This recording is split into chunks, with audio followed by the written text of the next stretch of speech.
আপনারা দেখছেন এক টুকরো পৃথিবীর খবর নিউজ বাংলা। আপনাদের কথা নিউজ বাংলার খবর।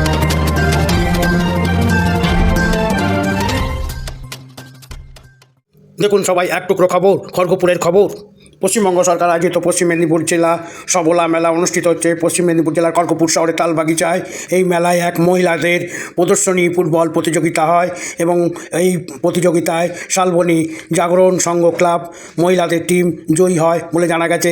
এই ফুটবল প্রতিযোগিতার আনুষ্ঠানিক প্রদর্শনী ম্যাচ উদ্বোধন করেন মেদিনীপুরের সাংসদ মাননীয়া জুন মালিয়া মহাশয়া। এছাড়া উপস্থিত ছিলেন খড়গপুরের পৌরসভার চেয়ারপারসন মাননীয় শ্রীমতী কল্যাণী ঘোষ মহাশয়া। এছাড়া উপস্থিত ছিলেন পশ্চিম মেদিনীপুর জেলার খড়গপুর মেদিনীপুর ডেভেলপমেন্ট অথরিটির ভাইস চেয়ারম্যান প্রদীপ সরকার এবং আরও বিশিষ্ট জনেরা। এই মেলা চলছে খড়গপুর শহরে। পশ্চিম মেদিনীপুর জেলা সবলা মেলা স্বনির্ভর গোষ্ঠীগুলির প্রদর্শিত এই মেলায় বহু মানুষ আসছেন এবং তালবাগিচার নাগরিকবৃন্দরা এই মেলাকে আকর্ষণীয় করে তুলতে সাহায্য করেছেন বলে জানা গেছে।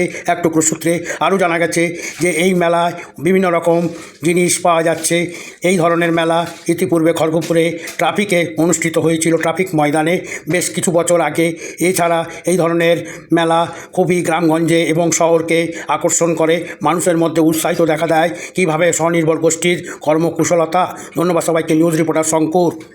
মেলা প্রসঙ্গে উল্লেখ্য, আজ উপস্থিত ছিলেন মহকুমা শাসক পাতিল যোগেশ অশোক রাও বলে জানা গেছে এক টুকরো সূত্রে।